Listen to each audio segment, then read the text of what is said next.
ذیل میں آپ کو دو آدمیوں کی تصویریں نظر آ رہی ہوں گی۔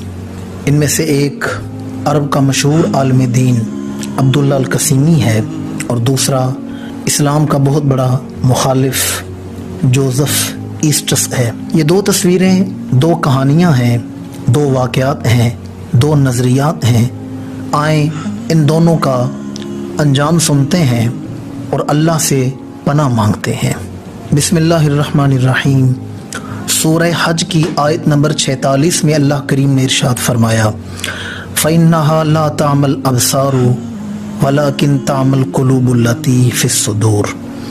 فرمایا حقیقت یہ ہے کہ آنکھیں اندھی نہیں ہوتی بلکہ سینوں میں جو دل ہیں وہ اندھے ہو جاتے ہیں۔ یاد رکھیں آنکھ کا اندھا پن اتنا نقصان دہ نہیں ہے جتنا دل کا اندھا پن ہے۔ اقبال نے بھی کیا خوب کہا کہ دل بینا بھی کر خدا سے طلب، آنکھ کا نور دل کا نور نہیں۔ جس کے دل کا جوہر اچھا ہے اس کی دنیا میں بھی خیر ہے، آخرت میں بھی خیر ہے۔ میں آپ کے سامنے آج دو شخصیات کا ذکر کروں گا۔ ایک عبداللہ القسیمی، عرب کا بہت بڑا عالم، اس کا تعلق بلاد حرمین کے ساتھ تھا۔ یہ ایک جید عالم دین تھا اور علماء عرب نے اسے ابن تیمیہ دوم کا لقب عطا کر رکھا تھا۔ یہ آدمی دنیا پھرتا تھا، اسلام کو ریپرزینٹ کرتا تھا۔ اس کے شاگرد بڑے بڑے علماء تھے۔ اس آدمی نے کتاب لکھی جس کا نام تھا الصراع بین الاسلام والوطنیہ، کہ اسلام اور دوسروں کا ٹکراؤ۔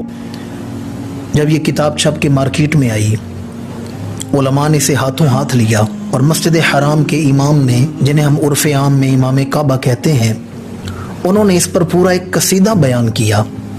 اور اس دور کے ایک بہت بڑے عالم صالح منجد نے کہا تھا کہ القسیمی نے یہ کتاب لکھ کر گویا جنت کا مہر ادا کر دیا ہے۔ یہ شخص بہت بڑا مبلغ تھا، اس کے شاگرد بڑے بڑے علماء فضلاء تھے۔ یہ شخص 1980 میں بیروت گیا اور وہاں اس کی نظر ایک عیسائی لڑکی پر پڑی۔ اسے اس لڑکی سے محبت ہو گئی۔ یہ اس کے حسن میں ایسا کھویا کہ اپنا مقام بھول گیا، اپنا مرتبہ بھول گیا۔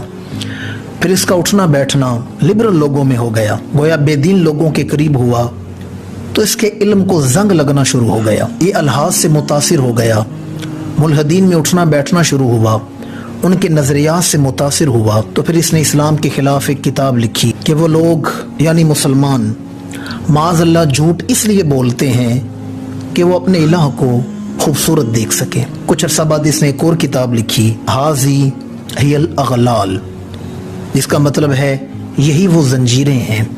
اس کتاب میں شاعر اسلام کا مذاق اڑایا گیا، نماز، روزہ، حج اور دیگر معمولات کو گلے کا توق کہا گیا اور زنجیریں کہا گیا۔ اور ایک وقت ایسا آیا کہ عبداللہ القسیمی جو بہت بڑا جید عالم تھا اور جس کی کتابوں پر حرمین کے علماء قصیدہ گوئی کرتے تھے، وہ شخص اللہ کے وجود کا منکر بن گیا اور اپنے ملحد ہونے کا اعلان کیا، تاکہ 1990 میں زمین اس کے ناپاک وجود سے پاک ہو گئی۔ یہ تصویر کا ایک رخ تھا۔ اب آئیں دیکھیں تصویر کا دوسرا رخ۔ یہ جس جوان کی تصویر آپ کو نظر آ رہی ہے، یہ امریکہ کا ایک جوان تھا جس کا نام تھا جوزف ایسٹس۔ یہ آدمی اسلام کا بہت بڑا مخالف تھا اور نوعمری سے ہی اسلام کے خلاف زہر اگلتا تھا۔ معاذ اللہ اس کا کہنا تھا کہ مسلمان صحرا میں پڑے ایک کالے صندوق کی عبادت کرتے ہیں۔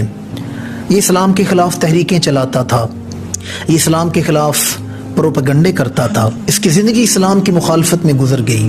اس کی ملاقات مصر کے ایک عالم دین سے ہوئی جنہوں نے اس کے تمام شکوک و شبہات دور کیے، اشکال دور کیے، اور اس شخص نے اپنے خاندان سمیت ہمارے آقا کریم کا کلمہ پڑھ لیا۔ اور خالی کلمہ نہیں پڑھا بلکہ اسلام کا بہت بڑا مبلغ بنا، بہت بڑا داعی اسلام بنا۔ اس آدمی نے اپنی تبلیغ کے اثر سے ہزاروں لوگوں کو اسلام کی دعوت دی اور کفر کے اندھیروں سے نکال کر، ظلمتوں سے نکال کر اسلام کے نور میں لے آیا۔ عادی شرابی لوگوں کو، بدکار لوگوں کو اور بے دین لوگوں کو یہ آدمی اسلام میں لے کر آیا۔ جب اس نے کلمہ پڑھا تو اس نے اپنا نام بدل کر